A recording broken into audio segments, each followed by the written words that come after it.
Endoparasit merupakan parasit yang hidup di dalam tubuh inang, umumnya berupa berbagai jenis cacing, artropod, bakteri, protozoa, dan virus. Parasit memiliki kemampuan beradaptasi yang tinggi terhadap jaringan hospes, sehingga tidak menimbulkan gejala klinis yang serius. Penyebaran endoparasit terhadap hewan dapat melewati pakan, air, dan peralatan lainnya yang terkontaminasi. Macam-macam nematoda yang dapat menyerang pada hewan. Pertama ada Coccidia, lalu ada Giardia, lalu ada Trichomonas, lalu ada nematoda yang contohnya itu ada Ascaris, Taenia, Ancylotoma. Pengertian dan prinsip dari uji apung. Prinsip dari uji apung merupakan prinsip yang berdasarkan berat jenis, di mana berat jenis larutan lebih berat dibandingkan berat jenis cacing. Akibatnya, cacing telur akan mengapung. Kemudian, ada pengertian dan prinsip dari uji sedimentasi. Uji sedimentasi ini pada sampel tinja merupakan metode laboratorium yang digunakan untuk menganalisis komposisi dan kualitas tinja. Jadi tujuan utama dari uji sedimentasi ini untuk memperoleh informasi tentang adanya parasit, telur cacing, atau bahan-bahan lain yang dapat menunjukkan masalah kesehatan atau adanya masalah pada saluran pencernaan.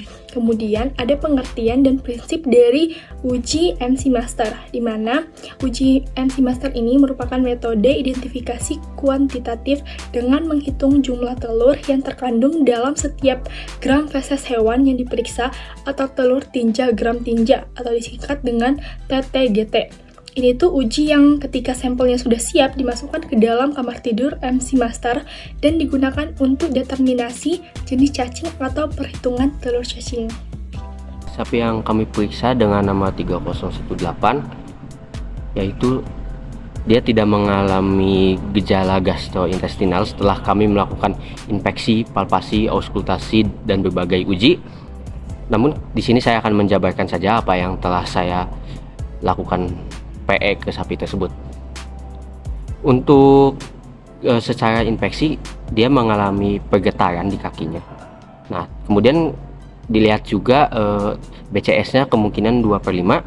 Setelah kami PE, kami lihat di mukosa mulutnya tidak adanya ulserasi, tidak adanya hypersalipasi, dan juga tidak berwarna pink rose. Kemudian kami lakukan uji tinju normal dengan tingkat motilitas 4 kali per dalam 5 menit, dan kami juga cek bagian belakangnya di rektumnya itu tidak adanya kerak. Setelah itu kami ambil fesesnya dalam keadaan masih segar dan ditoplesi.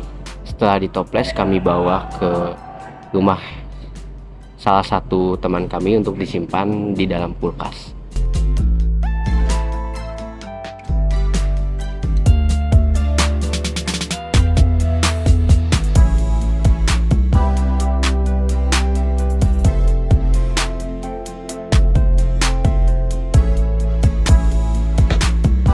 Untuk hasil pengamatannya, untuk uji natif positif Capillaria aeropilia, di mana ini merupakan nematoda dengan ciri khasnya berbentuk oval, terdapat stripe pada puncaknya dan memiliki kantong udara pada salah satu ujungnya. Dan untuk uji apung tidak terdapat ataupun hasilnya negatif. Kemudian untuk uji sedimentasi negatif, dan kemudian uji McMaster ini negatif. Pada ketiga uji ini hanya terlihat serat-serat makanan dan juga lemak. Terima kasih. Adapun pencegahan dan pengobatan endoparasit pada sapi itu memiliki berbagai macam strategi manajemen dan penggunaan obat-obatan yang sesuai. Nah, yang pertama pencegahannya, yang pertama dengan pengelolaan lingkungan, dengan menjaga kebersihan lingkungan sapi yang penting, seperti meliputi pembersihan kandang sapi secara teratur dan juga pengolahan limbah ternak dan penghindaran akumulasi kotoran yang berlebihan. Nah, yang kedua dengan rotasi padang rumput. Dengan melakukan rotasi padang rumput ini juga dapat membantu mengurangi kontaminasi lingkungan oleh parasit. Nah, yang ketiga pemberian pakan dan air yang bersih. Jadi pastikan pakan dan air yang diberikan pada sapi itu tuh bersih dan bebas dari kontaminasi parasit. Jadi tempatkan makanan dan air di tempat yang terlindung dari kotoran sapi dan parasit. Nah yang terakhir dengan karantina dan pemeriksaan. Jadi saat sapi baru datang, pastikan untuk memasukkan mereka ke dalam periode karantina untuk dilakukan pemeriksaan parasit dan pengobatan jika diperlukan sebelum memindahkan sapi ke kawanan yang ada.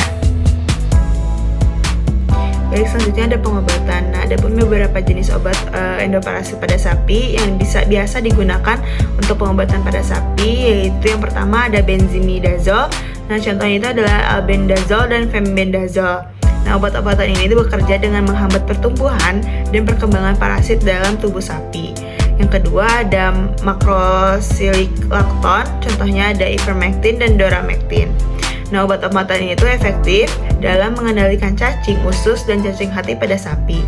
Yang ketiga ada tetradroprimidenes, contohnya adalah piratel pamoate.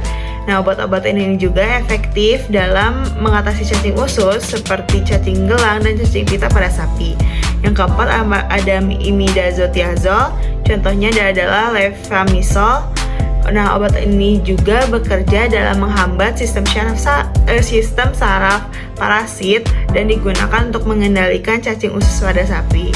Nah, yang terakhir ada salinomycin. Nah, obat ini efektif dalam mengatasi koksidia yang merupakan parasit internal yang menyebabkan penyakit koksidiosis pada sapi.